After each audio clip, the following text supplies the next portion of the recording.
Kita semua menerima Roh Kudus dalam cara yang khusus, dan Roh Kudus bekerja di dalam hati setiap orang, termasuk mereka yang bukan orang Kristen. Karena jika Roh Kudus tidak bekerja di dalam hati orang non-Kristen, bagaimana mungkin orang itu menjadi Kristen? Bagaimana mungkin orang itu bisa menerima keselamatan? Apakah ia akan menyelamatkan dirinya sendiri? Dan sesudah ia menyelamatkan dirinya sendiri, baru dia menerima Roh Kudus? Ini jelas, bukanlah pengajaran yang alkitabiah. Pertanyaan yang tepat bukanlah kapan Roh Kudus bekerja di dalam hati dan hidup Anda.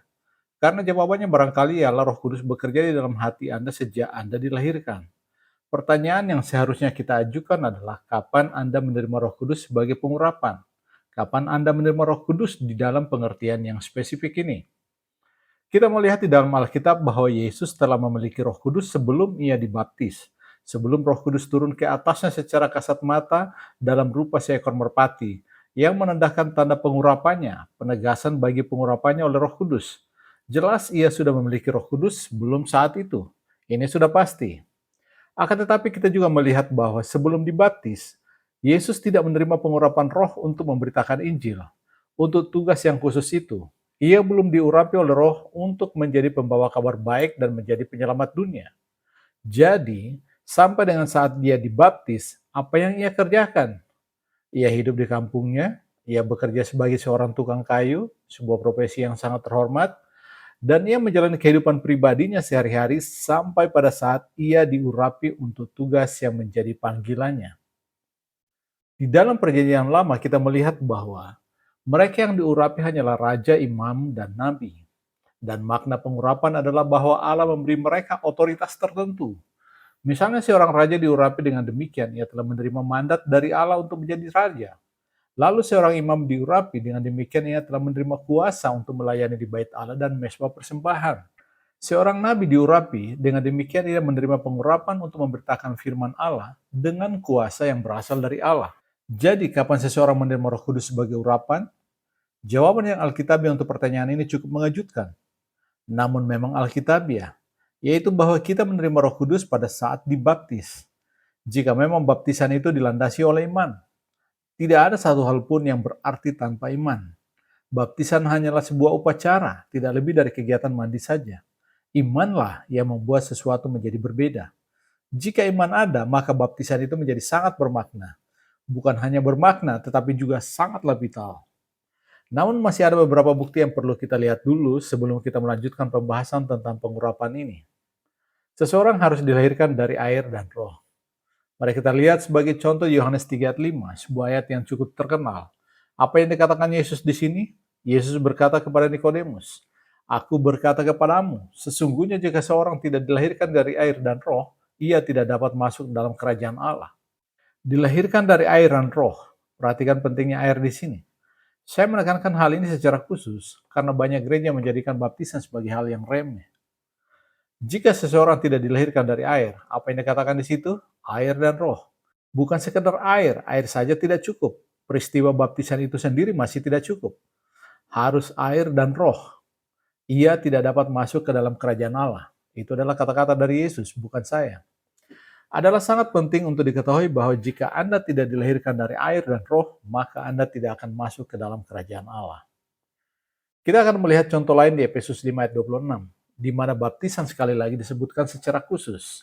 Hai suami, kasihilah istrimu sebagaimana Kristus telah mengasihi jemaat dan telah menyerahkan dirinya baginya untuk menguduskannya sesudah ia menyucikannya dengan memandikannya dengan air dan firman. Paulus menjelaskan hal ini dengan baik sekali, bahwa Yesus telah mati dengan tujuan utama untuk menguduskan kita. Bagaimana kita disucikan? Kita disucikan dengan air pertobatan bersama dengan firman Allah. Bagaimana caranya air dan firman akan menyucikan kita? Tentu saja lewat baptisan. Hal ini sudah sering dinyatakan oleh Paulus sendiri di dalam berbagai kesempatan, sebagai contoh di Kisah Rasul 22 ayat 16. Di ayat itu, Rasul Paulus menjelaskan secara langsung, karena hal ini juga diajarkan kepadanya ketika ia datang kepada Yesus. Apa yang ia sampaikan? Paulus menyampaikan kesaksian sebanyak 3 kali. Di dalam pasal 22, ia menyampaikan tentang perintah yang diterimanya ketika pertama kali datang kepada Tuhan. Inilah hal yang dikatakan oleh Ananias kepadanya di Kisah Rasul 22 ayat 16. Dan sekarang, mengapa engkau masih ragu-ragu? Jangan ditunda, bangunlah. Berilah dirimu dibaptis dan dosa-dosamu disucikan sambil berseru kepada nama Tuhan. Bagaimana Anda disucikan dari dosa-dosa? Dengan dibaptis dan berseru kepada nama Yesus. Ingatkah Anda pada Efesus 5 ayat 26 yang baru saja kita dengar? Yesus telah mati untuk menyucikan kita dengan air, disucikan dengan air dan firman. Dengan cara apa kita disucikan? Bangunlah, berilah dirimu dibaptis, dan dosa-dosamu disucikan sambil berseru kepada nama Tuhan. Di titik itulah iman berperan penting. Kita disucikan dari dosa-dosa kita ketika kita berseru kepada nama Tuhan dalam baptisan. Dan pada saat itu juga kita menerima Roh Kudus, seperti yang kita lihat di Kisah Rasul 2 ayat 38. Saya rasa hal ini sudah menjadi sangat jelas bagi Anda untuk memahaminya. Inilah ajaran yang alkitabiah. Paulus sendiri mengalami hal ini di Kisah Rasul 9 ayat 17-18 ketika ia dibaptis. Apa yang kita baca di sana?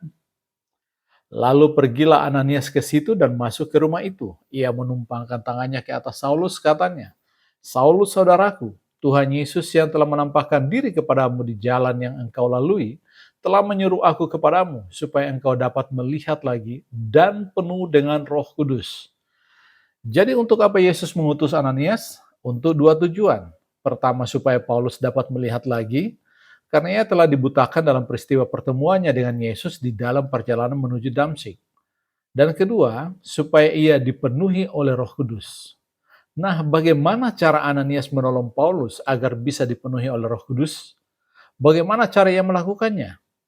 Ayat berikutnya, ayat 18 mengatakan, "Dan seketika itu juga seolah-olah selaput gugur dari matanya, sehingga ia dapat melihat lagi. Ia bangun, lalu dibaptis." Itulah cara ia dipenuhi oleh Roh Kudus. Ketika Ananias menumpangkan tangannya ke atasnya saat baptisan, dengan cara itulah semuanya dijalankan. Sekarang segalanya sudah menjadi jelas sejalan dengan pembahasan kita akan isi Alkitab, yaitu pentingnya hubungan antara baptisan dan Roh Kudus.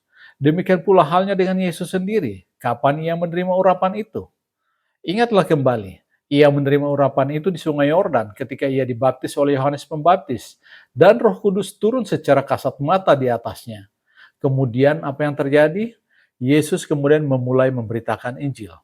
Di beberapa ayat berikutnya di Lukas 4 ayat 18 yang merupakan kutipan dari Yesaya 61 ayat 1 dan 2, Yesus berkata, "Roh Tuhan ada padaku oleh sebab ia telah mengurapi aku untuk menyampaikan kabar baik." Sekarang ia memberitakan Injil. Mengapa? Karena sekarang ia sudah mendapat pengurapan untuk memberitakan Injil. Sebelum itu, ia tidak memberitakan Injil. Mengapa? Karena ia belum menerima pengurapan untuk itu. Sesudah ia mendapat pengurapan itu, ia segera memberitakan Injil. Lukas 4 ayat 18. Jadi ketika Anda diurapi, apa yang Anda terima? Di antara semua hal yang Anda terima itu, Anda menerima hak untuk menjadi anak Allah. Kuasa untuk menjadi anak Allah. Itulah yang dikatakan oleh Yohanes di Yohanes 1 ayat 12.